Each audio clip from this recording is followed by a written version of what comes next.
Hello, everyone, and welcome back to the Grateful Not Greedy podcast. My name is Kris, and I am here with my ever positive, never negative, never complaining co-host, and her name is Rachel. Hi, Kris. Hello, Rachel. Okay, I said that in the beginning because I think we should just get right to it before I actually get tempted to start venting or start complaining.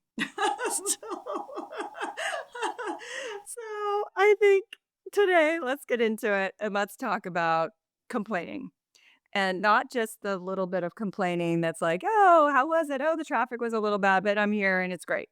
But more the kind of complaining that can turn into your personality, can turn into a habit, it can spiral into negativity that you're like forcing off all the time. Because as we've said many times, like there is a value in venting. So let's talk about the difference between venting and complaining. How do we, ride that line? How do we not take on victim status and then still get the release that we might get from venting? And I have a million examples. It's just so funny. Even in recording this podcast, I realized I didn't have internet. So I'm No like, problem. "Oh, great. This is fantastic. Let me just start complaining because what the heck? How do I not have internet?" And we have all these equipment issues, and apparently this has been a problem at our office for the last however long, and we're working on it, et cetera, unbeknownst to me. So, even that kind of stuff, having to just bob and weave a little bit, find a solution, and not sitting in what a pain that is, right? So help me out. Let's kind of work it through and figure out because you even feel like there's complaining that's justified for sure. So how do we do that and then not complain every single day? And I'm sure we all have examples of people in our lives that we almost don't want to interact with on the daily because we know there's a complaint swirling in there. We're just waiting for it, or it comes out first thing. That's like their lead. Well, I had an okay day, but the garden doesn't look right, and so didn't come over on time, and my doctor's appointment was canceled, and da da da da da da da. Right? So let's talk about it. Let's help each other, and let's find that middle ground. Grateful, not greedy life, and definitely grateful, not greedy lens in this conversation. Such a good one too, because you know, um, it's very contagious, right? And it's not So just contagious. contagious, Yeah. like within ourselves, but to the people around us. And that is where, I want to be responsible for me, and I also want to be responsible for the people I love and interact with as well. So it's not just me that I'm trying to protect here to not go down that, complain cycle where it becomes like I'm manifesting that in my world to I also don't want to do that to the people I love. Whether it's like my friends or my son or, whatever, it is a I do like, I always think about these things as being highly contagious, good and It's a bad, good word. It's a good and word. Yeah, contagious. Yeah, that's a good word. it is. Because Um, it's that cycle, like, I'm gonna give it to you, you're gonna give it back to me, you know? If I get sick, you exactly. get sick, if we're gonna stay sick together for a little while, and that's how and it's totally normal and totally acceptable because we're both doing it. We're both, in on it. And your point about that is actually interesting too because it's what's the difference between being able to vent, which is communal, I feel like, that's supportive and that's communal versus complaining. Like, really, what is the difference? Like, how can we even identify? I'm trying to think of like, there's so many examples I have of even little things when I'm complaining. It's just so funny too. Even in preparing for this, I didn't even think about that. But this morning, I sent a picture. I had a friend who helped me redo some of my outdoor furniture, and it's just looking really cute. And it's spring and everything. And I just sent her a picture, and I just said, just so you know, some things are going right over here. I sent her the picture of the outdoor furniture that she helped me, like get sanded down and redo the upholstery and all that stuff. She helped me do all that. And it looks great. And I was just having a moment of gratitude and complete clarity that some things are going right. And that is, before I find out that, we don't have internet, we don't have this and all this kind of stuff. So it is that's how life comes at you, right? That's life. It's gonna be frustrating. Like, stuff's gonna happen all the time, but there's also all this good and all these other things that if we're not looking for the gratitude, if we're not looking for the positive part of it, and not to be Pollyannas, but if we're not looking for the positive, it's pretty easy to find stuff to complain about on every hour, every minute, you could always find it if you were looking for it. Yeah, it's almost it's so interesting because, when people talk about, for example, like a review of a restaurant, right? One negative Oh, yeah. review is Yeah. so much more impactful than, 50 positive, right? And that leaves a deep Yeah. mark. And there's something about that that people are attracted in general. I think people are attracted to the story of that, right? Of like what happened and there's some when you complain, there's a bit of drama in there, and the drama is can be an attractive piece, and so it's also training ourselves to not be attracted to that, to be attracted Oh, to the yeah. other stuff, like the good Yeah. and the flow and the amazing and the positive because tell me how bad that was, like, then they go on and on and on, and then you're like, "Oh, it was great," and then that's it, it's a very Yeah. different It's over. experience. And so it's I as we're talking about this, I was like, wow, there's something there is like human nature. Like we just want to lean into that. So tell me how bad that was. But then we're just kind of perpetuating it. And to your point, Yeah. there is a point that venting and getting it out is so for me very therapeutic. I process verbally, so I know what I need. And then I catch myself and then I think, okay, I've done that once. What am I going to get from the second time telling that again? Am I getting something else out of it? That's right. And, Yeah. is it like I released it? And do I what do I need to keep releasing it for? Like, what am I trying to get that I'm not getting from the first one? The first time I explained it, the first time I complained about it or vented about it, and just being clear with it. But there is something there as human nature that we are attracted or curious. And maybe I don't know if this would be true, and I'm like, please correct or jump on, tell me you disagree 100%.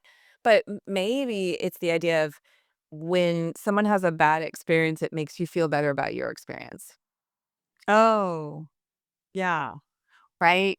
And so Or even in the case of, like, reviews or something, or you feel like, "Oh, thank goodness they had that, so I don't have to go through it."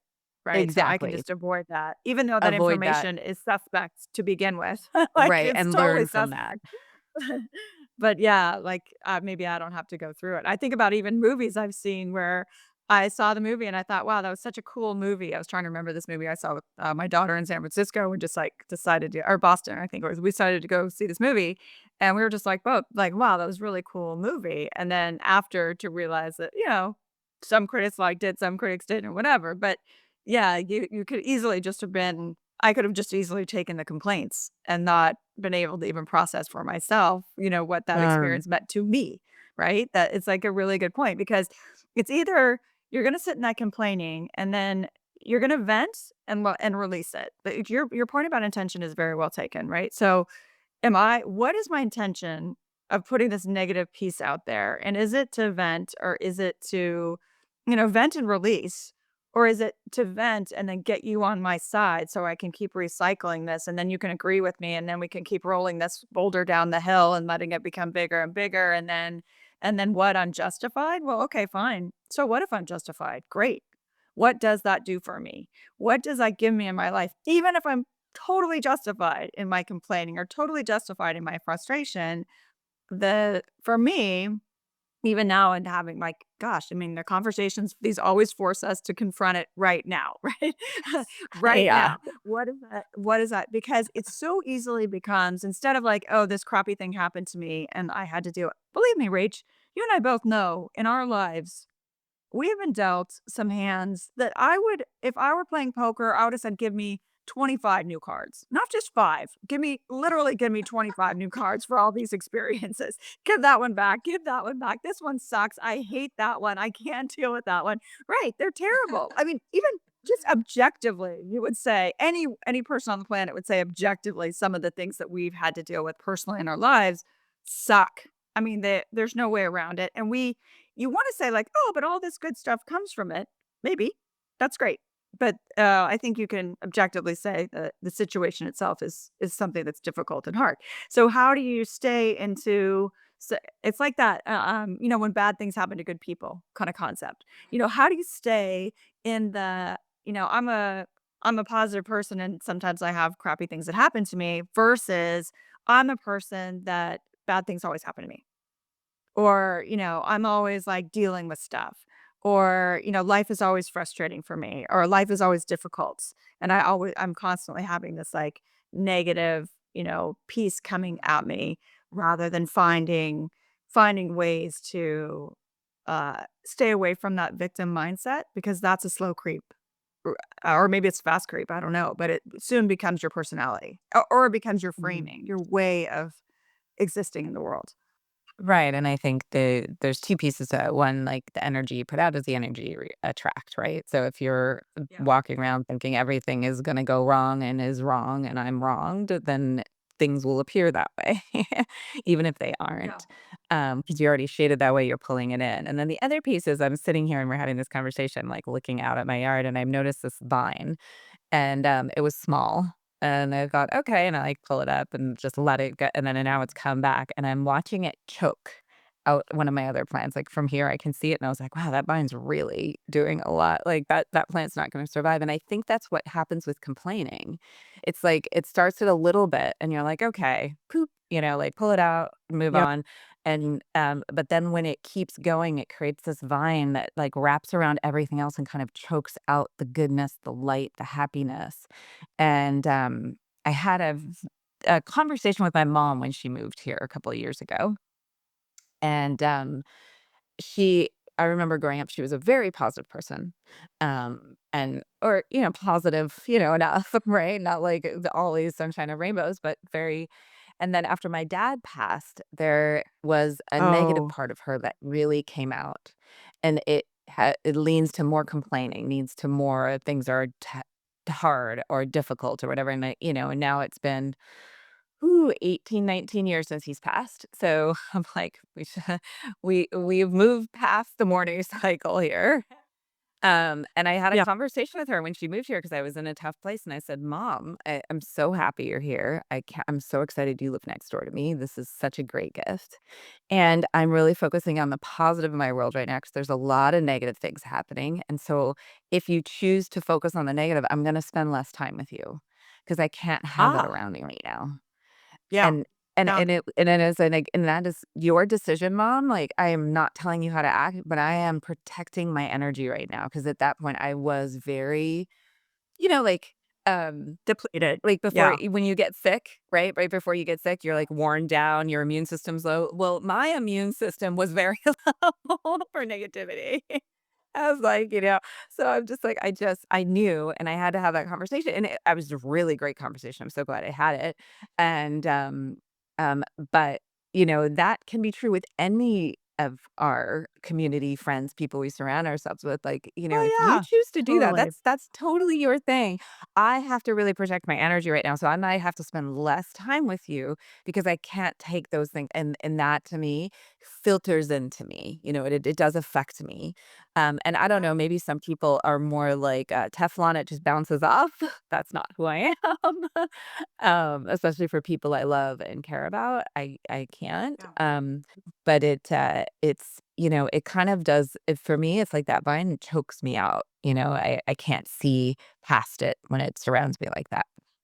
Yeah, I think, yeah, even when you're talking about it, it's so I it's like that's difficult too, right? So, because we do have those people, and I think it happens, you're mentioning it with your mom. I've seen it with friends that I have who either they have something like this happen or maybe they're a little older, and I think the hormones kinda start messing with us too, and, I don't know exactly all the science, and I don't know the health, part of it, so I can't speak to that. But just anecdotally, it does seem to happen.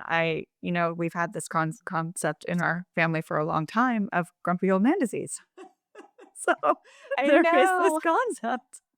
There's this concept of grumpy old man disease. And, just for anyone listening, we'll just give you a little, funny story about just identifying this as something that can happen. We happen to identify it with men, but I'm sure it could happen with any of us, is that, as you get older, you start, watching more news maybe or watching more like political news, which is obviously frustrating, like they're it's not like the good news only on the news channels, right? So it's like they're always bringing up conflict because they want you to listen more and that's how they get ratings and all that. So everything's a conflict, everything's meant to get you emotionally jarred and, involved and upset and everything. So start doing that. And then they have, little things that ail them or little, things with their body and whatnot. So that's a complaint. Then they have these appointments and they can't do the travel the way they wanted. So then that's a complaint about that. And then, this person parked next to them too close in the, Ralph's parking lot. So that's a complaint,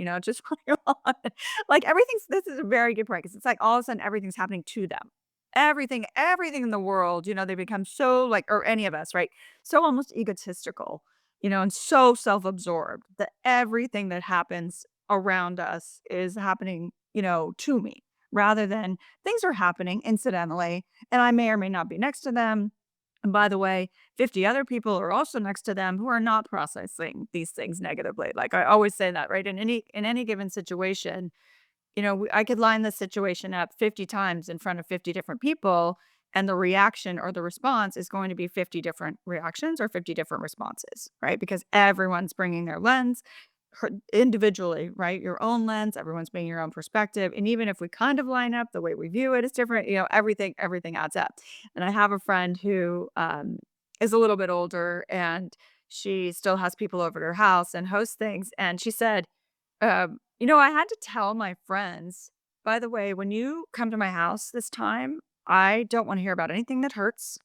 I don't want to hear about any of your, little complaints. I don't want to hear about any of your negative stories. I don't want to hear about any of your, kids that aren't doing what they should be doing or your neighbors or your HOA or whatever it is that you're going to be upset about. She's like, because I notice I don't want to really, to your point, she's like, I don't really want to be around that. She said, I just like being around people who are more positive or at least don't have the tendency to lead with the complaints in their life. So I think as we're having this conversation, that's kind of an important reflection to even say, like when there's a situation out in front of us, because I know for me, I am like an immediate processor. I do. I am like, "Oh, shoot.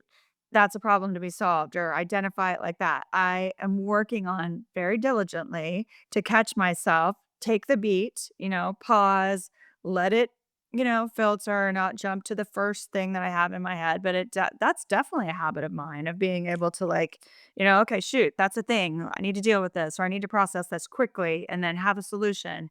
So even that can turn into complaining. I don't I don't personally tend to take on the victim status, but I do tend to take on the let's solve this and move on status. And that's not always healthy either because venting is healthy, having an ebb and flow to life is healthy, being able to process things that are frustrating. I mean, we can speak to that for sure because I think you and I do that a lot. Like this is super frustrating and annoying. And I'm only saying this because I can leave it here with Rachel and I trust her not to give it back to me. Kris, you really shouldn't be complaining about that. Or, there's all these other good things in the world. Or blah blah blah blah blah blah blah blah blah blah blah. Right? Let me tell you how you should feel about that, Kris, right? Rather than just like, hey, here's the thing I'm gonna say. I just need to vent to someone. You're my someone. Here it is. Leave it in the little jar, in the complaint jar at the front and move on.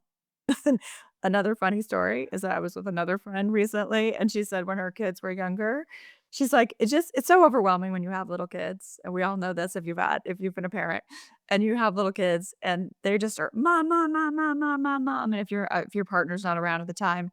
And she said, I just remember sitting in the hallway saying the office is closed and you can leave your complaints in the jar. You know Yeah. you know exactly how many times if you have little kids when you're like, "I need my Yeah. office to be closed and there's a complaint jar at the front, just leave it there. Tell someone who cares," kind of thing. Yeah, so, like, how do we deal with that? Even in noticing our reactions, noticing our immediate response or our immediate interpretation of events. Is it positive? Does it leave room for error? Does it leave room for, you know, can I think of this a different way? And to your point especially, it's not about letting someone else off the hook. It's not about whatever the gas station that ran out of your favorite Gatorade, and this is like the biggest deal in the world. It's not about not having any frustration, but it is also way about preserving your peace and being surrounded by like-minded people. And in reality, like-minded, positive people are going to be much better for your overall health, much better for your overall growth and your existence on a day-to-day basis than the energy drag of having that negativity and that victim stance and that complaining and all that. And we all know that. We've all been around people that just drag us down mentally. Well, yes, that is true. We are all around people who drag us down mentally, and there is a point to venting, and it goes back. I think we talked about this a while ago. Is the idea of do you want to be heard, helped, or hugged, right? And venting is Yeah. a herd, right? You don't want to be helped. You're not here to solve it. You're not. Your flight got canceled. Yeah, Okay, this you're is a not good here to point. solve that for them, right? They just need to be heard so Yeah. they can release it. Or, oh, I need that. Sometimes I'm always thinking like, why am I saying this? Okay, I just want to be heard. I just want to get it out. And then and so there's a point to that. And then this line that we've been both kind of trying to identify of like when does venting become complaining and become a habit and become Complaining. perpetual. And that is also, especially when you're raising kids, is a really interesting thing because they are watching, right? They are hearing, Oh, they are yeah. seeing, They're very and aware. Yeah. complaining can get into the blame game, right? That is taking the onus off of me and putting it on someone else. And I want Yes. my child to be raised feeling he is powerful and he can do things, and that he should, he has a voice and he has a choice, right? So he can choose and not to take the victim standpoint of this is happening to me, and instead flip it around as like how am I gonna respond to this? And maybe, they're kids and like they got their toy got taken away, or some kid took a toy or they lost something, and it just becomes this like, big thing. And that's, like, the beginning of it, and now here you are, my son's in high school, and he has, like, a teacher that is, like, just not, interested in him doing, whatever. It's a challenging situation, and there he can't change his teacher. So it's like, how do I teach Rehab him room not to too. be a victim and Yep. to exercise as much power as he can in that situation, and also realize some things you just have to realize that he can't change the teacher. So he's got to stop pushing against that because that's not going to give him anything. It's not going to change Mhm. anything. And so then it's like, well, what can he push against? What can he change? What can he do differently? And that is, you know, as a parent, I'm always thinking, how am I displaying these things? Because he's going to then try the same way I do probably first, or early on because Mhm. it's what's been modeled for him. So I don't know. I mean, for Yeah. you, Chris, with four of your kids that were all very, very different, it must be an interesting thing to think about how you're modeling it and then how you communicate to your kids about this, about where their power lies or where they can, um, Where their agency is. Yeah. yeah, where their We have agency a we is. have a similar situation. We Yeah, we have a similar situation right now with I guess high school is the time when there's some but it's a really good point because it's like it's almost like, well, is the development of this victim stance, is it just emotional immaturity? Is it really just the inability or the lack of experience in processing emotions and processing your aware and being self-aware and being able to reflect on situations with proper perspective, proper, I use that loosely, in a way that I've allows so you to preserve your peace. Yes. However, yes, that's part of it. They're still developing, they're in that young brain, but I know adults who still act like this. Well, So it's the this is what I question mean. of, Yeah, I mean, if you don't develop this ability oh, when I you're see. younger, it will just translate into you being an adult.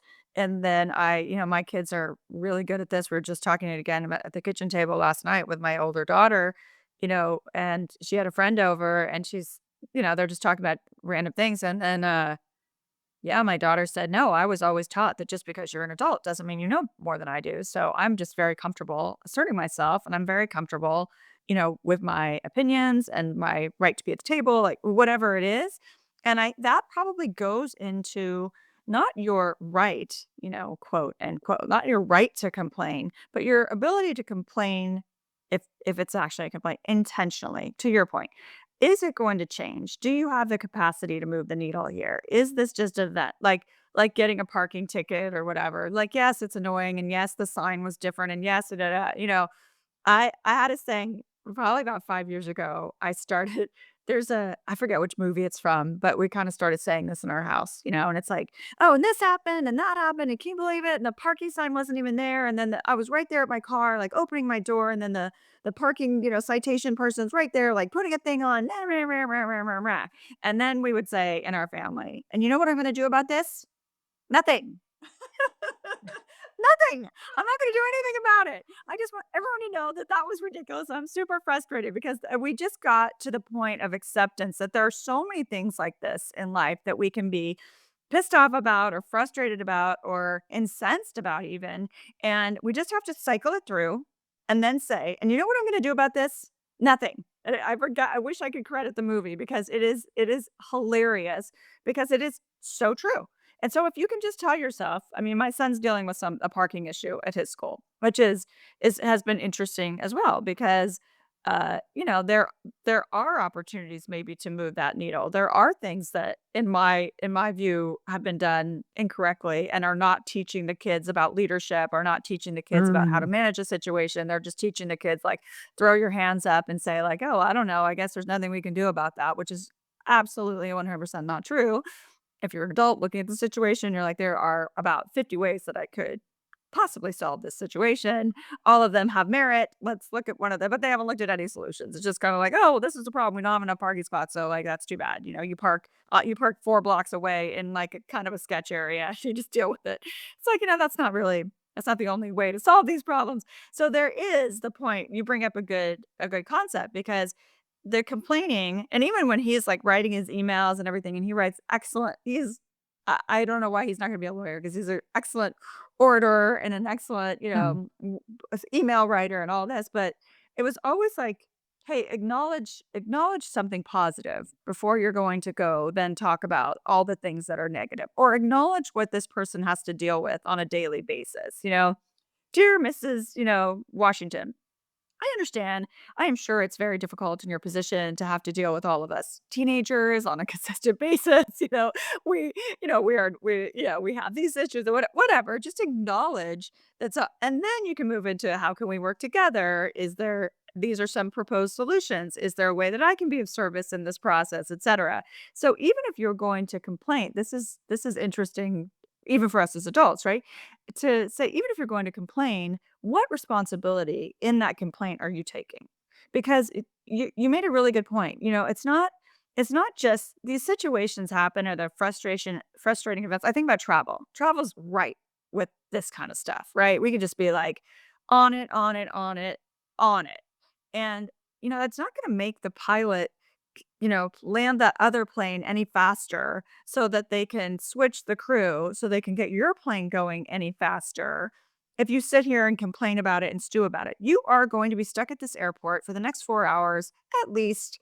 And you need to figure out, you as a responsible, emotionally regulated adult, needs to figure out, how am I going to right fit this into my box? And we've all been in those situations where you're watching that totally irate person at the counter and that, person across from them. And we have all seen customer service agents deal with this eloquently, exceptionally, that we are just in awe of their ability to move through, and like you said earlier, like, they can absorb it. They are trained. They have so much emotional regulation that they are able to reflect back. "I understand, sir. This is a very frustrating situation for all of us. I can appreciate that this is frustrating for you. I understand that you're upset. I'm hearing that that you have other meetings to get to, that et cetera, et cetera, et cetera, et cetera. And, this is how we're working on it, and I'm not able to, get the plane here any faster. If I could, I certainly would, sir." All that stuff. And now that this sir is hearing this, or this man, whatever, is hearing this and hearing this, you start to kind of think, "Oh, I really do sound kind of like a jackass, don't I?" When that's coming back to you, is like, yeah, it's true. We've all, like, and then when they're calming you down and they're like, "Oh, I'm so sorry, we don't have your room available right now, but we do have this room or we have that room." And you're like, "Ah, every time I come to this hotel, my room's never ready, and da da da da da. And you said it was gonna be ready at 4 and now it's 5 and da da da da." And they're speaking to you so calmly and so beautifully. And what are you gonna do? Are you gonna storm the Bastille? Are you gonna storm up to that hotel room, knock on someone's door, and say, like, "Get out. This is my room." No, you're not gonna do that. You're not. Right. You don't do that. So, that falls into the bucket of, "You know what I'm gonna do about this? Nothing." And to your point, if you need something, if your complaint if your intention of this complaint is, "It's it's unacceptable to me, whatever, you can handle this however you want." But I really feel like there should be some kind of remuneration here. There should be some consideration for what I'm dealing with versus what your capacity to deal with it, right? So, okay, here's a free night at our hotel, or here's a free drink, or here's a free whatever, and then automatically you feel better because what, they bought you a cocktail, and like that was keeping you from peace, you know? For a cocktail, or a free, $14, breakfast or something like that, where that's between you and peace.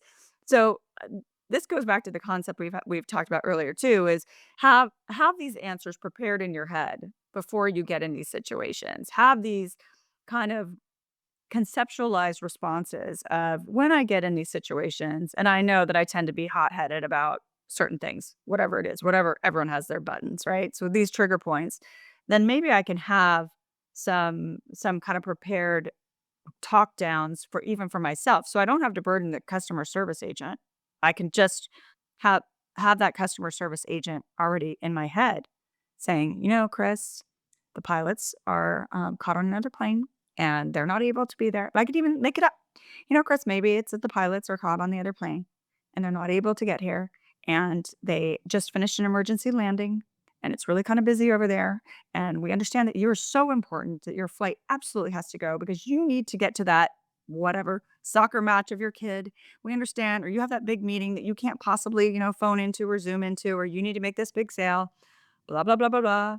But, we're doing everything we can. Maybe you can look at solutions. There's a lot that we can do, to your point, which is about agency and about being responsible. There's so much we can do in these situations to get us out of that complaint mode, to get us out of the, I'm gonna, and if we work on it, I feel like these conversations with ourselves would get shorter and shorter and shorter. Like, first it might take us 5 minutes to calm ourselves down, but then it should get to be like 30 seconds. Like, maybe the pilot's just finished an emergency landing and I've got to just chill out. Yeah. Well, and there's a part of it that when you're in situations that are well out of your control, right? And Yeah, yes, you we've can talked vent about about this, it, like but natural it's like, disasters are easier for people yeah, to process than other stuff. Yeah. yeah, and those are easier to process. But even what is let's see, Pema Chandron says, like, most of human suffering comes from not accepting what is. And that idea of, Correct. like, Yes. just accepting what is. So, like, if I can end my own suffering, my own discomfort, my own anger by just accepting what is and where I am, I I can end my own suffering. I have the ability to do that. And it, like, just blows my mind whenever I'm like, "Ah," and then I'm like, "You know what? If I just accept that this is my flight got canceled and I have to, like, get rerouted, or if I can just accept that, it is pouring rain, or if I can just accept that, this person didn't show up. If I can just accept that, I can then move forward. And but I think, is there somewhere in us that we want to suffer, that, like, Yeah. and I'm not saying, Mhm. like, Or we life should want someone always else to be pay. easy. We want, like, someone else to pay for it, right? Like, I can't Yeah. take this. This has to be someone else's fault. Where's the blame, right?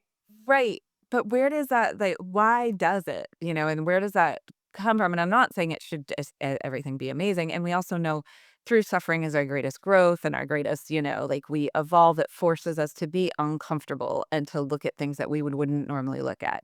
So, there is a place for it, but then there's also the power of us that we can end our own suffering at any point. Mhm. And so the question is like when it's someone around you, or when it is my mom or a friend, it's like, are they?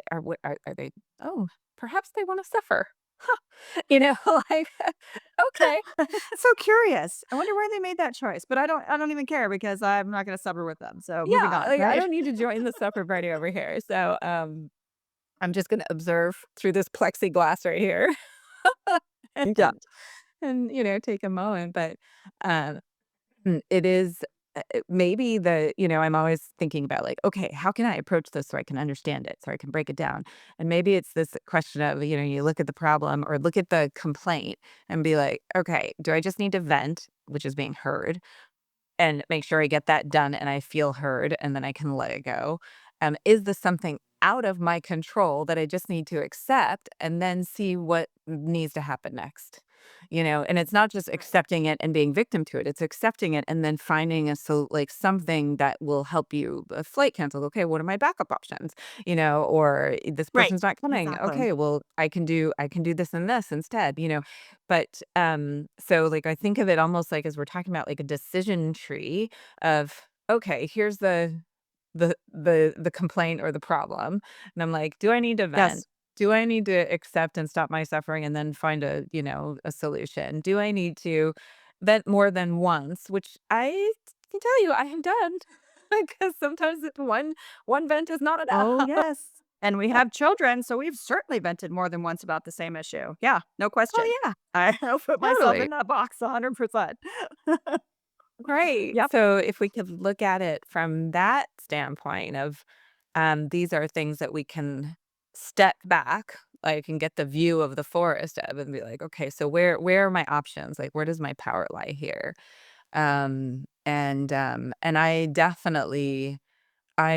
I definitely don't wanna be in that camp or that group that it just leans into the complaining and the repetition. And, it's like some people, when you see them, you're like, "Okay," I almost brace for it when they're like, Brace. "Okay, I know here it exactly what comes." you're talking about, Rach.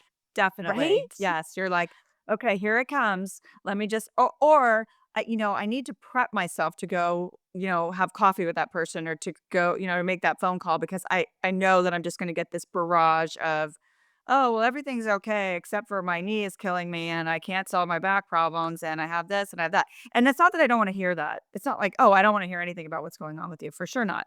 But it's also like, where that has a place, that has a place that you just, I know exactly. You're just like sitting there bracing yourself and prepping yourself for the amount that you're going to have to absorb that, you have to create space for that. You have to, carve out your whole stomach or something to like, okay, now I have extra room, right? Go ahead. I can take it on. Okay, give me a stomach size complaint. I can Yeah. absorb it now because it's exhausting. It's definitely Yeah, exhausting. Um, it is true. It and when is you true. bring up parenting, I'm really thinking about like that's to me an area I can tell you between me and my husband, and I know friends have the same kind of thing where it's the complaints can start too. And it's not only like sometimes both of you have the same complaint. You might have a friend and you're both complaining about the same thing, and then you're like in the cycle. But but when you have a different opinion of someone else about something important and they're complaining or you're complaining and they're not, like that's the struggle I've been in recently. Is like I'm complaining and I really feel justified, not only justified, but my solutions might be even totally different from what you're identifying. And that's tricky too, because then it's like, well, should I just go hang out at Bob Marley's house more often and just like chill out and not worry about these things? And just like Don't worry, just be be like, happy. whatever, man. It's okay. I'm just gonna chill. Or or do I right? I mean, like, it gets so much into, your values, who you are as a person, what's your Mhm. intention, and especially, if you're a very intentional parent, you've got all that stuff going on. So it's yeah, I mean, like there's a lot. And do I want to complain about the dissension or do I want to just be chill with it? Do I wanna be, hanging out at Bob Marley's house? What can I do with all that? Because, in the case where you're viewing something, and this would be the parking lot issue or the traffic issue, whatever, you're driving behind someone and you think that they're driving that way just to annoy you. But you know what, Rach? Maybe they are. maybe it is a road rage thing and they are, Oh, driving that way to annoy you and they are trying to get a rise out of you or they are trying to get you to, to stop really fast in front of them or, so it looks like you rear-ended them or whatever, however the situation works. yeah, but here's the thing is they can try to do that to you, but you, in the end, decide. And that's where I always when people use words like, "You made me feel," and I was like, "I didn't make you feel anything. You chose to feel." That's right. And Yes. yes, there's certainly, like, ways bait I can put out to create certain feelings, but we, in the end, each of us individually own that power. And that's where especially as this complaining piece, like, or, how do we use complaining as a tool, but not as a habit? And there's two parts of it is like what I put out, what am I venting or complaining or whatever, what am I putting out? And then the other part is what's coming at me. And so there's Yes. two parts Yes. of that complaining. And I can dive into the me a lot and do my Yes. work there and Totally. identify it. And then the other part is then, I used to think, well, I can't change what's around me. And then I realized I can because I can have these conversations like I had with my mom. And I can choose to surround myself with people that complain at certain times or in these limited areas because I know that, how much that is going to come at me. And I can also, when I'm around those people, model to them that I'm not going to jump on the bandwagon with them, that I'm not going to come on the Yeah. complaint parade. Like, I'm not gonna march on the Mhm. complaint parade with them. I'm gonna listen to them and be like, "Wow, that sounds intense. So what are you doing to, like, find some goodness in here? Like, what are you doing?" Just, like, trying to, like, foster that. But it also I don't is even take it that far. You're more generous than I am. I'm just like, "Oh, that sounds rough." Because I don't know how to solve your problem. I don't wanna know how to solve your problem, and it does sound rough. It sounds, "Oh, that sounds terrible. Oh, that sounds rough." I'm reading this book, Rach. It's really good, and now that we're having this conversation, I think it might be helpful here. It's like how to talk to so your kids will listen, and how to listen so your kids will talk. And it's ooh, sounds it's all interesting. about it it's very interesting how to talk so your kids will listen, how to listen so your kids will talk, right? So you can use insert adults here. It's not for kids. It's really just about communication and that one of the core concepts is when your kid is sitting there complaining or, like, oh, this, that, and the other, that you just agree with them and you put words out there. Like, "Oh, that sounds really frustrating. Oh, you must be really angry about that." And then because the initial thing is like, "Oh, you might think that that's, projecting or putting suggestions in their mouth." And they said, "No," because what will actually happen is it gets them to verbalize what is happening. So you say, "Oh, oh, this thing happened." And then you're like, "Oh, you must be really frustrated. You must be so angry about that." And then they say, "Well, I'm not really angry. I'm just kind of like disappointed that my teacher would give me a B instead of an A because I thought I deserved an A. So I'm not really like angry. I'm just disappointed." And now they've generated what's true for them, right? So they said, even if you're wrong about you must be angry, that must make you frustrated or whatever. You can say it because what it gets is the correct answer to come back to you. Because now we're in line. We agree. Yes, that sounds terrible. That sounds rough. Oh, I can imagine you must be so frustrated. You must be so angry, whatever. Insert whatever judgment or assessment here, and it allows that other person to say like, "Well, I'm not angry. I'm just having a moment," which is something I say quite often. I'm just having a moment. But it does allow you to kinda diffuse the situation, and we can do that even with ourselves, like, someone else because it's almost like if I say to you, Rach, like, "Oh, you must be so angry about that," or, "Oh, it sounds so frustrating." You do start to process, like, "Do I sound angry? Do I sound, like, really angry?" Or if you are, you're like, "Yes, heck yeah, I'm totally angry. I can't believe that someone would treat me like that, or I can't believe that this would happen, or I can't whatever." But if you're not, or if the situation can be lessened, then you can process and say what is true for you. Yeah, like, "No, I'm not really angry," or "I'm not really whatever, super aggro. I'm this." So I thought that was super interesting and very helpful even in this conversation, the way you're talking about being responsible for yourself. The conversation about getting involved in someone else's complaint is a whole nother podcast, I feel like, a whole nother way of how we deal with that because we've addressed that often, I feel like, on other podcasts about, keeping your peace and all that. But what I wanna just, like, put in here too as we're having this conversation before we run out of time is the concept of shaming someone for their complaints or me feeling like I can't complain because that's not allowed. Like, in your family, you can't complain or you can't have an emotion that's very warranted, or correct, and that's something I've been rubbing up against with, I would say, the last, like, 5, 6, 7 years is, wait a minute, I'm allowed. Like, I am totally allowed, Rachel, which I didn't know. Like, 10 years ago, I didn't know this. That I'm allowed to have emotions that are valid. I am allowed to Yes. have opinions about the way that I'm treated. I am allowed to have opinions about the way that someone spoke to me in the store. I am allowed to have opinions about the way that my children talk to me. And I don't have to acquiesce and I don't have to say that's okay. And I don't have to say, oh, I'm not going to complain about that or I'm not going to say anything about that. And I'm not going to vent and I'm not going to push back and I'm not going to do all that. So if we can address that too, as we're, in this conversation, is the how do we also complain responsibly and know when we are, yes, we don't want to get stuck in the cycle, but protecting your peace sometimes might also be asserting yourself with in a way that almost seems like you're complaining. But what the intention of that is to have behavioral change, right? The intention is to Mm. have someone, come in interacting with you and with different behavior. At least in my case, that's what I'm talking about specifically. But it might sound like a Yeah, complaint that's really because I have an opinion about your emotion. I have an emotion. yeah, so I guess, like, what is the difference between a complaint and, like, sharing how you're, wanting change and something different, wanting a different experience, basically. And, Mhm.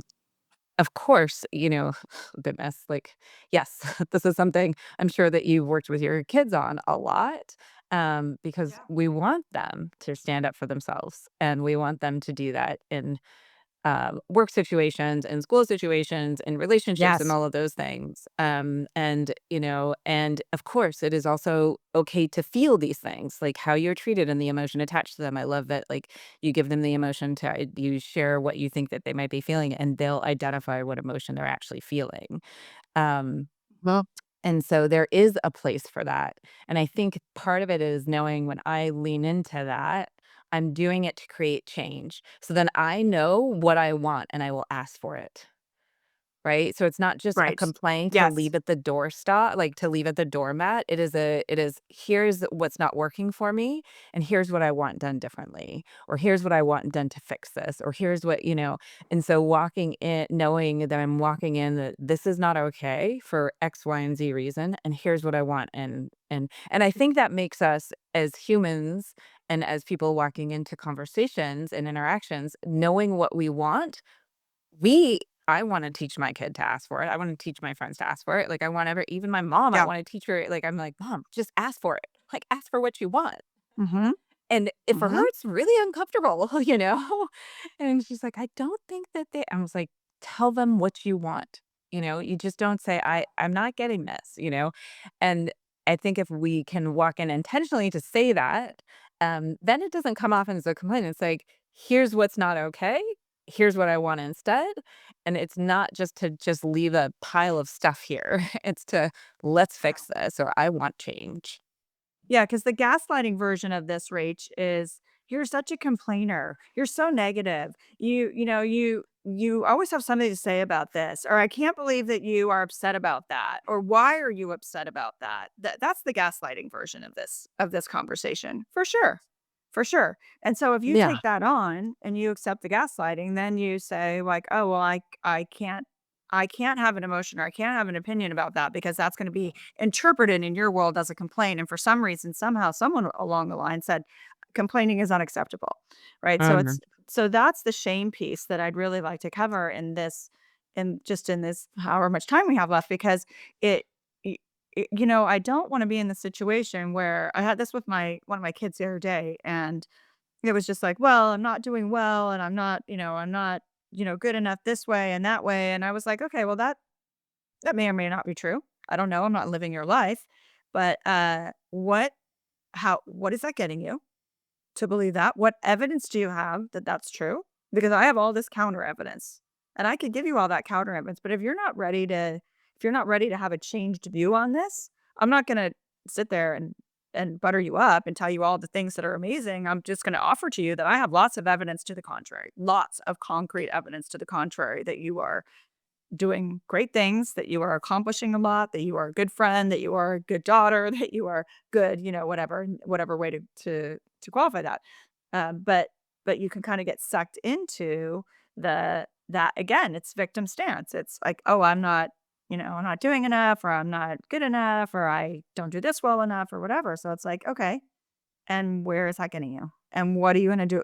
Are you gonna do anything about it? Or are you what's the point of telling me? I mean, it sounds so harsh, but it's like, where do you and your point is well taken, because I said something very similar. It's like, what do you need from me? Because one of the points was like, I don't feel like I get enough accolades or whatever. I was like, that's great. I can totally appreciate that. I can 100% down with that. Tell us, or in this case, your teachers, what you need, and maybe they can provide it for you, or maybe they can't, but at least you know the answer. "Hey, I really need more feedback. It really helps me if I have more feedback on these exams. I know that you just said minus 5 or minus 10 out of 10, like, that's not helping me grow. That's not helping me in your class. It's not helping me learn better. It's not helping me facilitate this knowledge, whatever it is." And asking for it, rather than, because the other response is like, "Oh, my teacher sucks. She's terrible," which again, may or may not be true. But just practicing that capacity of, it is okay to have emotions. It is okay to have feelings, and what could seem like a complaint, and maybe classified as a complaint, but also being clear with, what are you gonna say about that? I'm gonna say, "Hey, I understand that you think that's a complaint, as you're sitting here gaslighting me that I have feelings and emotions about something, and I'm gonna say to you very calmly and clearly, with, great English, that this is what I need from you." And that to me sounds like, whatever, a guilt trip. That to me sounds like this. That to me sounds like victimizing. That to me sounds like, or I don't have the ability to emote or to have an opinion about this. So it just can get caught up in a lot of things. I mean, I think obviously the general thing is like, if you're going to complain about your your knee, the shrapnel in your knee. We joke about this in our house too, like at the VA, like everyone has shrapnel in their knee or something in the VA. Everyone has something to of course they do. A lot of these people have been to combat. Of course they do. So it's like being able to take that in, and then also say like, okay, well, what did you look outside today? Was there anything that you could look to that you can be grateful for? Grateful, not greedy, grateful, not greedy. The greed in this is all the things that are going wrong, that we know are gonna go wrong because it's life. You can wake up in the morning. I think what the maybe the issue is that we're almost surprised, rather than accepting that on any given day, we don't know how many things might go go not our way, go wrong, or however you wanna say it, go wrong. They're not gonna be our way. Their ball's not gonna be on our court. Our team's not gonna win. We're not gonna win. Just accepting that, rather than, you made a really good point about guarding your peace, rather than being surprised when it happens, just roll with it, just kind of keep that in as part of a normal process of life. Yeah, and I liked what you said earlier about, asking for what you want, and then you get your answer, like whether they can do it or they can't. And then the response, like I could imagine my teenage son, like, well, I asked and nothing happened. I was like, well, now you have the answer. Now you have the choice to go find it somewhere else, to go change that. Like you've got the answer there. You're not getting what you need there. Go go where else can you get that? Like, if it's in that class, you're not getting what you need, like, okay, can we find someone else to work with you on the subject? Can we, do something different? And, can you change classes? Like, there's a lot of different ways that we could look at that. if you know that you're not gonna get. And that's true in any relationship, friendship, even in family. If you're not gonna get what you want Mhm. from this family member, what if you can Oh, have, that's like, a in good Hawaii, we point. call, like, our Hanai family, like, your adoptive family, go find it, go get it somewhere else, because 'cause they're not capable of Mhm. that, you know? And Mhm. that you can't change that. Like, if you try and change that, it's just gonna put you in that cycle of, like, wanting something that is not available to you, and go find it somewhere Mhm. else. And I think that's where, yes, like, certainly voice it, share it, have the feelings. It's not to not have the feelings of being disappointed or hurt or angry or all of those things. And then once you've felt it and moved through it, then it's like, okay, so now what? It's like, so what? Mhm. Now what? Now what is where So what all of now our what? power always lies. Mhm. And just, like you said, you'll get the answer. Once you have the answer, then you're empowered to do whatever you want with that. And, sometimes you'll be surprised, you'll get what you want, and sometimes you won't get what you want, and then that's not the end of the story there, and I think that's where some people get stuck. It's like, "Well, I can't get that Mhm. here." And I was like, "Well, there's somewhere down the road you can probably get it," So true. in whatever It's so true, relationship and or situation. the conversation we had about it, very similar. It's like, and this you are building skills just by having these conversations, just by asking, Yes. rather than complaining about it, or if you wanna vent it and leave it with someone, there's plenty of times that you and I have done that when it's like, "I'm not gonna do anything about this." You know what I'm gonna do about this? Nothing. So if it's a, "So what, now what?" So, like, okay, we have the "So what, now what's," if there's an answer there, but we also have the, "You know what I'm gonna do about this? Nothing." So so you can have that Yes. one. Or if it's the "So what, now what," then, you're gonna build skills and asserting yourself, being able to ask for what you need, being able to be even disappointed in the answer when the answer comes back. I mean, sometimes I think I write the most eloquent emails that are very clear, and the answer comes back in something that didn't address anything, has nothing to do with anything, and I'm like, "Okay, Ah, well, I'm obviously we're having 2 different conversations," like, is it now I need a yes. phone call, now Yeah. I need to interject here. Those are all skills that they can build. And I told my son here, he was having this back and forth with his college professor, and I was like, "Well," I mean, he's in high school, but he was having a back and forth with a college class, and I was like, "Well, if anything, this gives you a great setting to write about in your college essay, about how you overcome." When they ask if you've overcome something big, and we all think like, oh, we had to have, some big thing happen to us.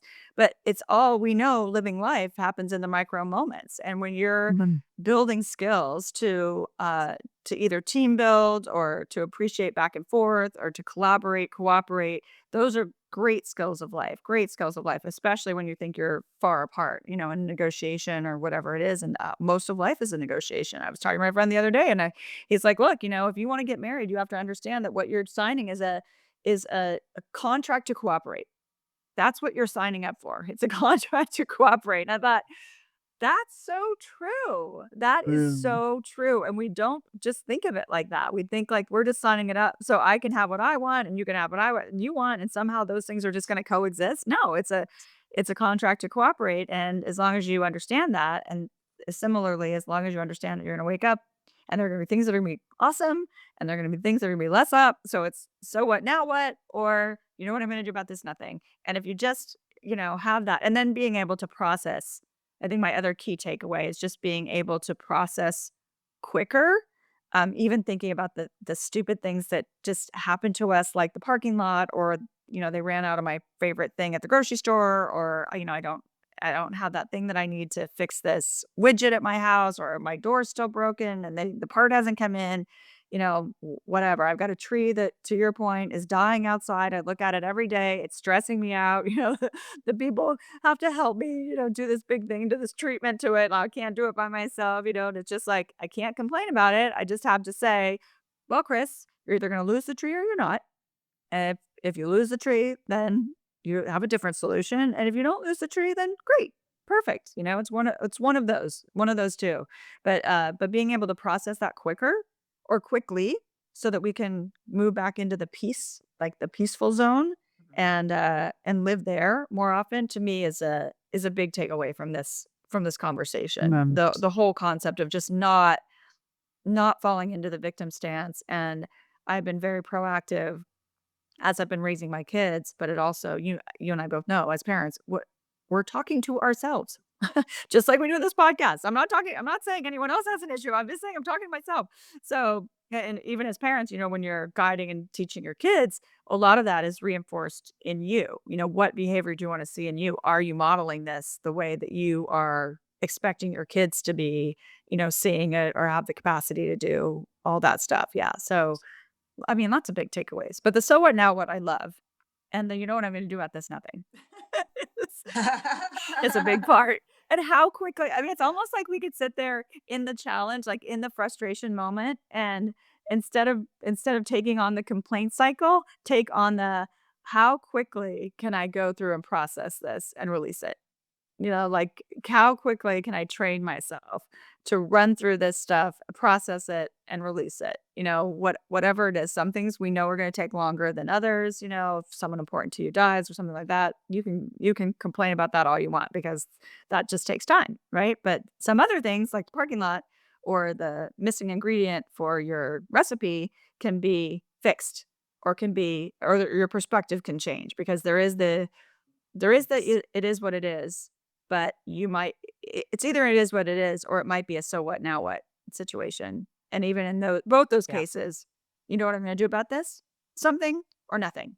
And just make that Yeah. choice. And if it's gonna be I nothing, love then the complaint's over. You know what I'm gonna do with this? Nothing. And then you can finish it. Actually, you can finish it jovially almost because you can laugh at yourself because a lot of these things are opportunities to kind of look at yourself and see the funny moments and how crazy we can be about non-consequent inconsequential events or things. And we kind of can look at it later. We're like, gosh, I really got heated about that. I wonder what that's about. And your point that you've made another podcast so well is that's probably some old stuff. That's probably some old that that's something that happened to us when we were 5 that somebody didn't listen to us or did not, and now I hear it's popping up, Right. and we're still in that conversation. Yeah, so really important.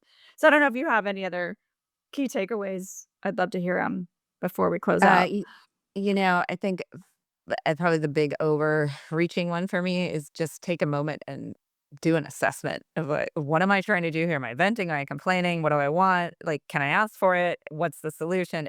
Do I just need to accept this? Like whatever it is, just take a moment to step back and look at it and assess. Because sometimes in the emotion of it, it just, like, it catches you. It's like it puts you on a wave and you're just riding it. And if I can step back and get off that wave for a minute, look at it, and do I really wanna ride that wave? Would I do better over here? And take that moment because we do it's that where our power lies is, not the reaction, but the response.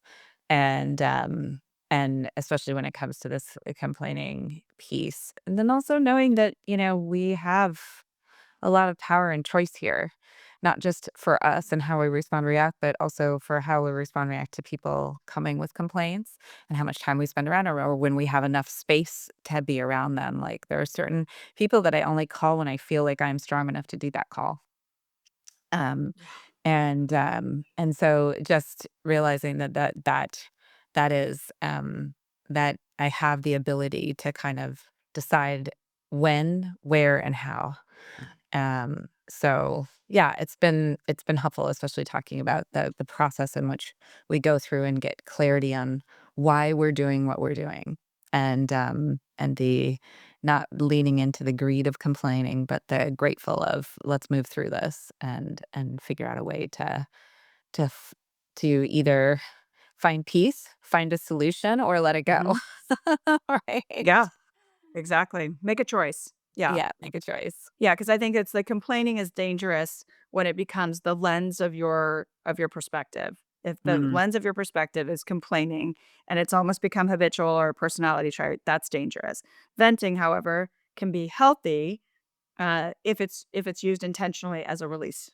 It's intentionally used and it's a release and that's that. And then we can, yes. all along. I love the point about just taking a beat, processing it, making a choice. What am I gonna do about this? Nothing. Or what am I gonna do about this? Something. And even that we can, kind of just be aware that it's in Yes. the awareness. Grateful that I can be aware, not greedy that all this stuff happened, but grateful that I have the emotional regulation that I've worked on so long in my life that I can handle these situations. So, yes, there we go. I am going to have a very complaint-free day as I look at my dying tree and I think I have to go, run some many miles. Like I can certainly have plenty of room for complaint, but instead of that, I'm going to say it's such a beautiful day. I'm so lucky that I have feet that can run all these miles. I'm so lucky. I don't care how windy it is. I don't care how hot it is. I'm just lucky, lucky, lucky.